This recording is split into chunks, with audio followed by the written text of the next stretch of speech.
What if I told you that you'd be increasing your chances of finding your ideal romantic partner to 37% if you were willing to reject people on purpose after having gone on a date with them? My name is dongsan. Feel free to call me DS. I am an ex-engineering professor turned relationship coach, and I love serving people who want to build healthy relationships and really want to experience feeling seen and heard. You might be thinking, reject them on purpose? This is a pickup artist scam. Let me tell you, I am no pickup artist. I'm a nerd. And this 37% rule comes from a nerdy place.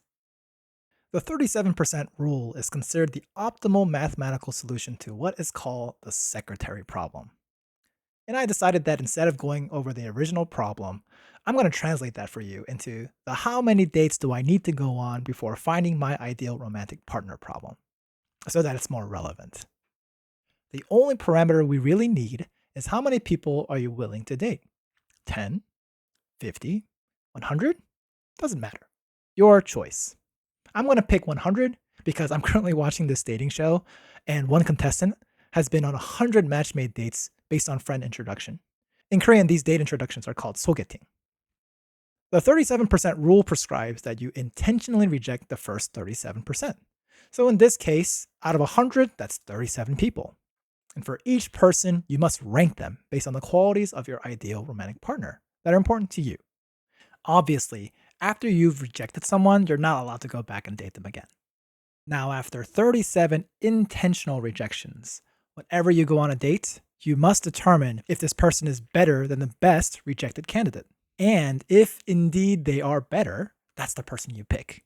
Because that person is most likely to be the best romantic candidate for you. Even if they weren't the best, this person would probably still be pretty good. Now, this is a mathematical model, and it's not easily applied to the complexities of real life.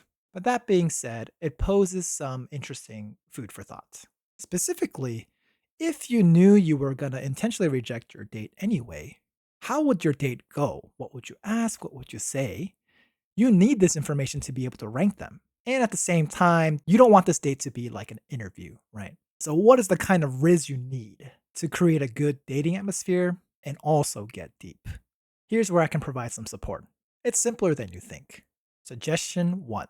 Have a conversation where you can create a me too moment. Basically, share something that you enjoy doing. Sometimes when you lead with a question or small talk questions, it kind of puts this awkward mental load on like, how do I answer this question? Am I saying the right things? And so instead of all that, just share something that you've been enjoying lately. It could be going to your favorite restaurant. Maybe you went to a concert, you traveled for vacation, share something you did as your hobby, whatever it is, anything, just kind of share some of the details of what you've been enjoying lately.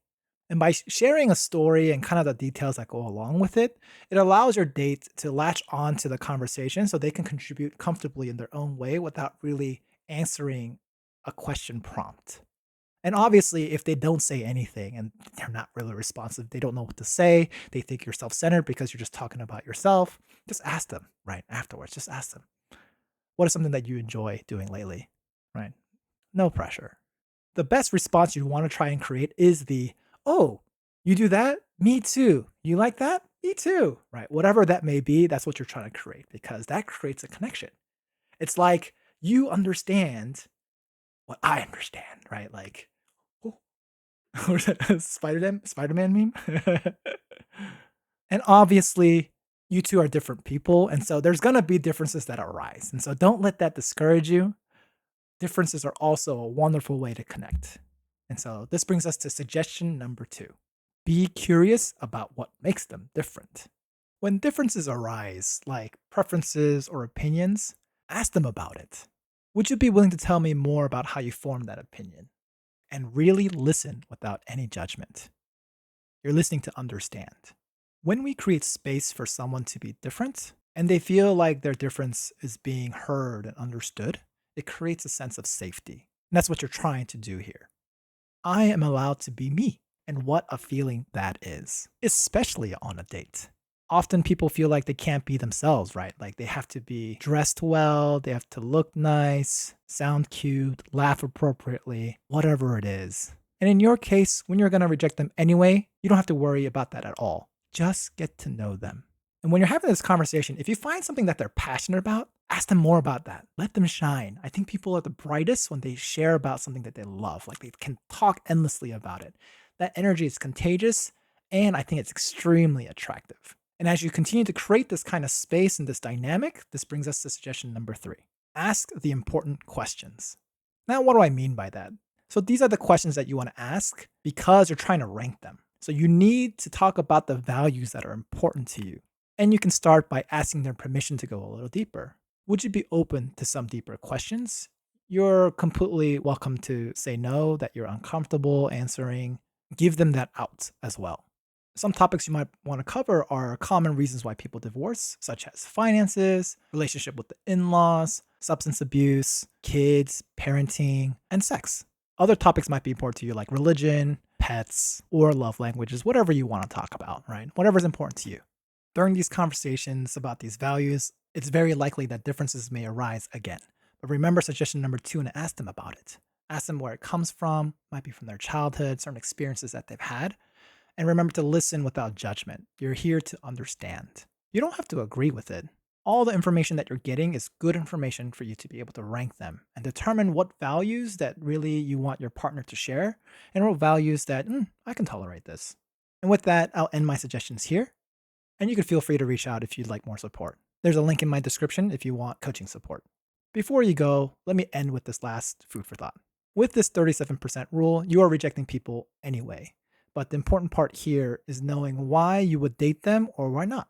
One thing that people find to be more important than it needs to be is attraction, chemistry, spark, whatever you want to call it. And it is my belief that it is not as important as values. One simple example is because of icks. There are things that people can do that makes you extremely turned off by them. And there are things people can do that makes them really attractive.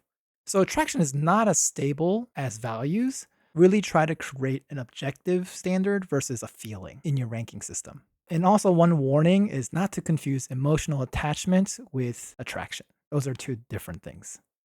Be honest, be truthful, recognize whether you're being picky or maybe not picky enough. And also, I really need to include this disclaimer. Please don't reject people if you actually think they're a good fit. You can always rank your dates after being in an official relationship with them and breaking up. But they might be the best and you might not break up. However, if you do indeed need an excuse to reject your date, just tell them you're following the 37% rule and then link them my video. I'm just using the 37% rule as a talking point. And the concept of intentionally rejecting people helps you focus on building connection rather than being disappointed by all your dates and being exhausted. Maybe I'll talk about dating fatigue in another video. And with that, thank you so much for watching my video. I really appreciate you for supporting my coaching journey. I'll probably share about my transition from engineering professor to relationship coaching in a future video. In the meanwhile, please subscribe if you'd like to see more of what I'm doing here. Thank you, and I hope to see you again. Bye-bye.